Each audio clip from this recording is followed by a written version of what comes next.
Well, it's 6:07 now. Governor Greg Abbott is doubling down on a potential move that's dividing school officials across the Lone Star State. Just last night, his hometown and one of the biggest districts in East Texas voted to oppose the heart of the governor's so-called school choice plan.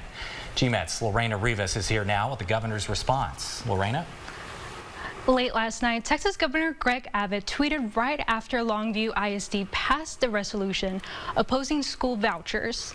He claims it would put parents in charge of their children's education, not school districts. In the tweet, the governor mentioned a poll from UT Tyler backing up his claim that a majority of Texans support these vouchers. According to the poll done by UT Tyler and Dallas Morning News in 2022, 60% of registered voters supported the school choice option. 28% of those respondents opposed.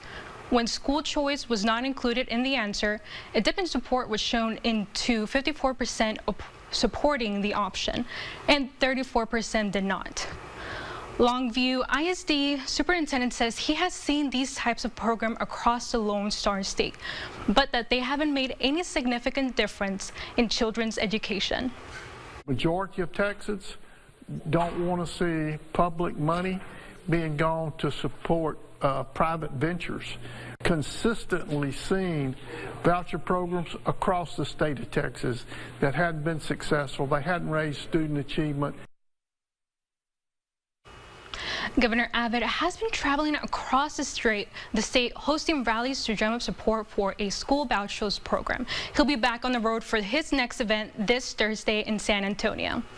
Coming up next half hour, we'll get a better idea of why Longview ISD is against bringing school vouchers to their districts. Back to you. All right, Lorena, thank you so much for covering this. We'll check back in with you next half hour.